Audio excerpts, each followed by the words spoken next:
Assalamualaikum warahmatullahi wabarakatuh.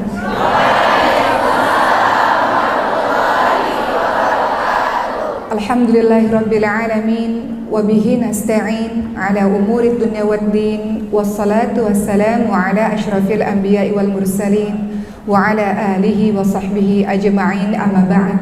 Rabbi shrah li sadri wa yassir li amri wa hlul 'uqdatam min lisani yafqahu qawli. Amin amin ya rabbal alamin. Mana cara kita bisa masuk surga Allah Subhanahu wa taala? Dengan cara menjadi orang yang sabar menghadapi ujian-ujian dari Allah Subhanahu wa taala.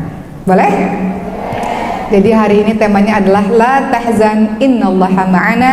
Jangan sedih, sesungguhnya Allah bersama dengan kita. Ada yang sedih di sini? Oh, coba tunjuk tangan yang sedih-sedih. Mana wajah yang sedih-sedih?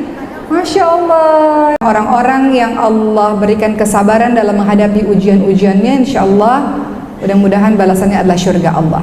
Baik teman-teman semua, dalam kehidupan ini silih berganti. Kadang senang, kadang sedih, betul?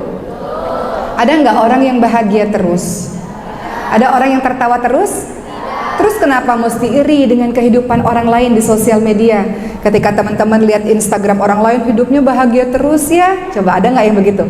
Suaminya sempurna, keluarganya sempurna, kemudian pendidikannya bagus, kayaknya hidupnya bahagia terus deh, tidak seperti kehidupan saya. Ada yang membanding-bandingkan kehidupan kita dengan kehidupan orang lain yang kita lihat di sosial media? Ada? Ada seorang teman berkata begini, aku gak mau lagi main sosial media karena aku iri katanya. Aku gak suka ngelihatnya. Kenapa kehidupanku begini dan kenapa kehidupan dia seperti itu, sangat sempurna. Jadi dia kata aku takut ain ya, jadi aku gak mau ngelihat hal-hal seperti itu. Baik, jadi kita harus tahu bahwa gak ada kehidupan orang yang semuanya sempurna. Dalam artian gak ada kehidupan yang semuanya bahagia. Kadang ada tawanya, kadang ada nangisnya. Dan tidak ada orang yang sedih berlarut-larut atau selamanya, tidak ada orang yang bahagia selamanya. Kalau kita sedang sedih, jangan sedih berlama-lama karena besok kita akan tertawa. Kalau hari ini kita tertawa, bahagia, jangan lupa besok kita akan kembali menangis. Karena Allah menggilirkan kehidupan kita seperti Allah menggilirkan siang dan malam, Allah juga menggilirkan tawa dan air mata. Jadi kalau ada di antara kita yang hari ini lagi bahagia, siap-siap, sebentar lagi akan nangis lagi. Kalau di antara kita hari ini ada yang hatinya lagi banyak menangisnya, siap-siap, besok akan bahagia lagi. Begitulah seterusnya. Baik teman-teman semua, kita harus ingat Allah Subhanahu wa taala berfirman dalam surah Al-Baqarah ayat ke-155. A'udzu billahi minasyaitonir rajim. Wa lanabluwannakum bisyai'in minal khaufi wal ju'i wa naqsin minal amwali wal anfusi wat thamarat wa basyirus sabirin. Dalam surah Al-Baqarah 155 Allah Subhanahu wa taala berfirman, dan kami akan menguji kamu dengan sedikit ketakutan, dengan kelaparan, kekurangan harta, kekurangan jiwa, dan kekurangan buah-buahan. Namun beritakan kabar gembira untuk orang-orang yang sabar.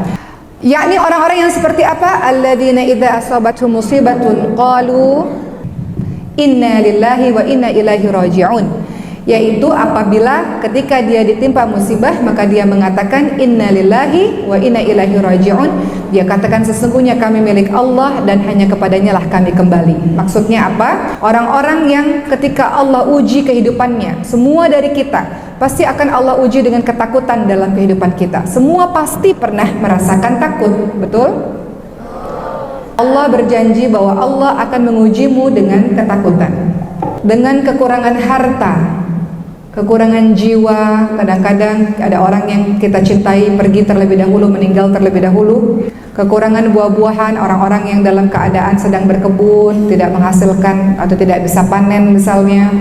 Basyirus sabirin, beritakan kabar gembira untuk orang-orang yang sabar. Allah sudah memberitahu kita bahwa dalam setiap kehidupanmu pasti engkau akan diuji oleh Allah Subhanahu wa taala. Jadi jangan tanya lagi, kenapa engkau uji aku ya Allah? Karena Allah sudah sampaikan, aku akan mengujimu dengan ketakutan, kelaparan, kekurangan harta, kekurangan jiwa, kekurangan buah-buahan. Allah akan mengujimu dengan ketakutan, kehilangan. Allah akan mengujimu dengan kekurangan. Ketakutan, kehilangan, kekurangan selalu ada dalam kehidupan kita, silih berganti. Jadi jangan lagi tanya, kenapa ya Allah? Kenapa engkau uji aku begini ya Allah? Karena memang dalam kehidupan pasti Allah akan menguji. Tapi Allah berikan jawabannya, wa basyirus sabirin. Tapi berikan kabar gembira untuk orang-orang yang sabar. Siapakah mereka orang-orang yang sabar itu? Orang-orang yang ketika ditimpa musibah dia mengatakan inna lillahi wa inna ilaihi raji'un. Artinya, ya Allah, aku tahu ya Allah, semua yang engkau takdirkan ini sesungguhnya memang adalah, atau semua yang engkau berikan ini semuanya milikmu dan akan kembali kepadamu ya Allah. Engkau yang punya. Jadi saat engkau mengambil, sewaktu-waktu kami nggak marah ya Allah. Karena apa yang ada pada diri kami, harta kah, suami kah, anak kah, jiwa-jiwa yang engkau titipkan kepada kami ya Allah, itu milikmu ya Allah. Jadi ketika sewaktu-waktu Allah ambil, jangan marah, karena itu bukan punya kita. Kenapa teman-teman marah ketika diambil oleh Allah? Karena kita merasa itu milik kita.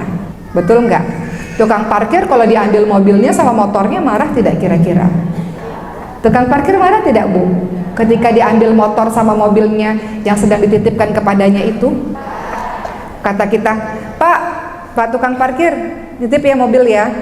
Saya parkir di sini, nanti jam 5 saya ambil. Kira-kira ketika jam 5 pemiliknya ambil, tukang parkirnya marah nggak? Kenapa tukang parkir tidak marah ketika mobil-mobil dan motor-motor itu diambil oleh pemiliknya? Karena itu bukan miliknya.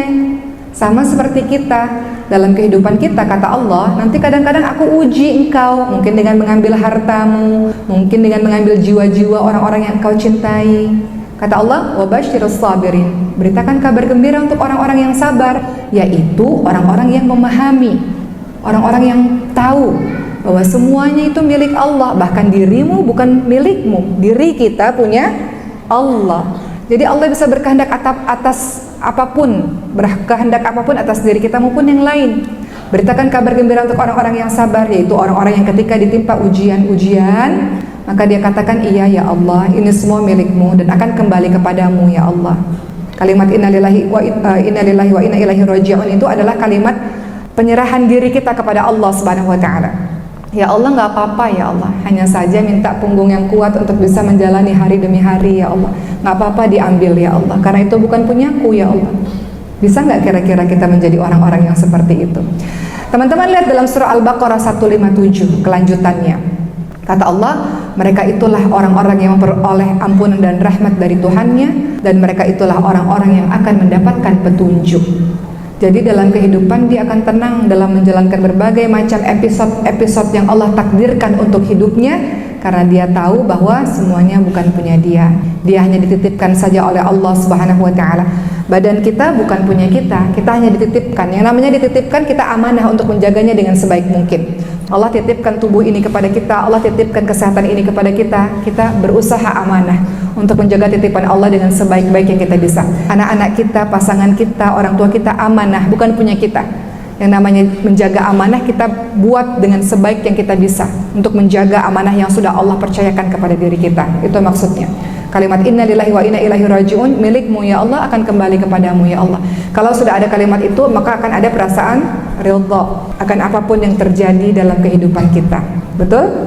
Ridha, terserah engkau ya Allah, suka-suka engkau ya Allah, nggak apa-apa ya Allah, cuman kasih aku kekuatan ya Allah supaya bisa menjalaninya dengan baik ya Allah.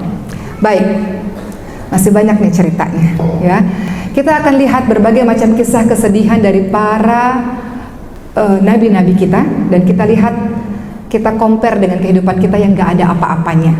Mau masuk surga, ujiannya juga pasti berat. Surga itu tidak mudah, tidak bisa dimasuki dengan sendirian dan dengan begitu saja. Allah akan mengujimu dengan berbagai macam ujian sehingga engkau layak dimasukkan ke dalam surganya Allah Subhanahu wa taala. Liyabluwakum ayyukum ahsanu amala. Allah ingin lihat siapa yang terbaik di antara kita. Caranya gimana? Dikasih ujian.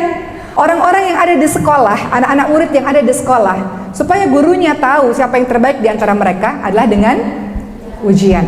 Begitu pula dalam kehidupan kita. Apa kata salah seorang sahabat bernama Ikrimah rahimahullah? Beliau mengatakan, setiap orang pasti pernah merasakan suka dan duka. Oleh karena itu, jadikanlah sukamu adalah syukur, dan jadikanlah dukamu adalah sabar. Syukur dan sabar adalah kunci kehidupan kita. Dikatakan Kalau engkau mendapatkan kebahagiaan, bersyukur kepada Allah. Kalau engkau ditimpa kesusahan, kesedihan, bersabar kepada Allah Subhanahu wa taala. Senang dan duka adalah sunatullah yang pasti akan mewarnai kehidupan kita. Tidak akan ada seorang pun yang senang terus-menerus ataupun sedih terus-menerus. Semuanya akan datang silih berganti. Baik, izinkan saya menceritakan berbagai macam kisah-kisah di dalam Al-Quran yang kita berkaca di dalamnya, bahwa cerita kita belum ada apa-apanya. Kita belajar sabar. Kita belajar sabar dari para nabi-nabi, orang-orang saleh ini. Betul, beliau-beliau adalah nabi, punya keimanan tingkat tinggi, tapi beliau juga manusia. Jadi kita bisa belajar dari kisah-kisah beliau. Pertama, Nabi Adam alaihissalam. Apakah Nabi Adam alaihissalam pernah sedih dalam hidupnya? Pernah? Kapan Nabi Adam alaihissalam sedih? Ketika Nabi Adam alaihissalam berbuat dosa kepada Allah Subhanahu wa taala. Teman-teman, pernahkah merasa sedih ketika teman-teman melakukan perbuatan dosa? Nabi Adam alaihissalam sangat sedih, dan ini ujian besar buat beliau, dikarenakan beliau melakukan dosa kepada Allah Subhanahu wa taala. Beliau menangis, beliau sedih, beliau menyesal. Begitu pula dalam kehidupan kita. Semua dari kita mau pulang kembali ke kampung halaman kita di syurganya Allah Subhanahu wa taala. Namun kita manusia biasa, kita udah ngaji, kita udah dengar ceramah, kita udah baca Quran, tapi tetap ada dosa-dosa yang masih kita lakukan. Maka orang-orang beriman ketika dia melakukan dosa-dosa itu sedih hatinya. Dia tahu bahwa dia sedang mendurhakai Allah Subhanahu wa taala dan sedang menyakiti dirinya sendiri. Dia tahu dia mau masuk syurganya Allah Subhanahu wa taala, namun dia tergelincir berkali-kali, mungkin di lubang yang sama dengan dosa yang sama berulang-ulang. Nabi Adam alaihissalam mengajarkan pada kita, beliau seorang nabi, iya, tapi beliau pernah sedih dalam kehidupannya. Kesedihannya bersumber dari kesalahan yang beliau buat sendiri, yaitu ketika syaitan mengajak Nabi Adam alaihissalam untuk memakan sebuah buah, yang dimana buah yang mungkin kita kenal dengan nama buah khuldi, dimana buah tersebut Allah larang Nabi Adam alaihissalam untuk memakannya. Namun syaitan mengatakan, makanlah, kalau engkau makan ini kau akan abadi berada dalam syurga selama-lamanya. Dan cara kerja syaitan adalah step by step, selangkah demi selangkah. Gak ada setan mengatakan, ayo zina sekarang, ayo bunuh orang sekarang, ayo mabuk-mabukan sekarang. Tidak, semuanya dimulai dari langkah-langkah kecil, sedikit demi sedikit, sampai kita mengikuti seluruh apa yang dibisik-bisikkan oleh syaitan. Maka Nabi Adam alaihissalam dibisiki oleh syaitan, oleh iblis untuk memakan buah tersebut, dan beliau akhirnya memakan buah tersebut, dan Allah usir dari dalam syurga. Dan ada satu doa yang sangat terkenal dari Nabi Adam alaihissalam, teman-teman lihat. Doanya adalah Rabbana zalamna anfusana wa illam taghfir lana wa tarhamna lanakunanna minal khasirin. Ya Tuhan kami telah menzalimi diri kami sendiri. Jadi kalau teman-teman sedang buat dosa, sebenarnya teman-teman sedang jahat pada diri teman-teman sendiri, sedang menyakiti, sedang menganiaya diri teman-teman sendiri. Allah nggak mau memasukkan kita ke dalam neraka, kita sendiri yang memasukkan diri kita ke dalam nerakanya Allah dikarenakan dosa-dosa yang kita lakukan. Nabi Adam alaihissalam berkata, ya Tuhan kami telah menzalimi diri kami sendiri, dan jika engkau tidak mengampuni kami ya Allah, engkau tidak memberikan kasih sayangmu kepada kami ya Allah, niscaya kami termasuk orang-orang yang merugi. Orang-orang yang mau masuk ke dalam syurganya Allah adalah ketika dia berbuat dosa, maka dia bersegera kembali kepada Allah Subhanahu wa taala. Ketika dia buat dosa, dia mengalirkan air matanya karena dia tahu dia sedang jahat pada dirinya sendiri. Dia sedang zalim pada dirinya sendiri, dan dia sedang mendurhakai Allah yang melihat aktivitasnya setiap detiknya ketika dia berbuat dosa.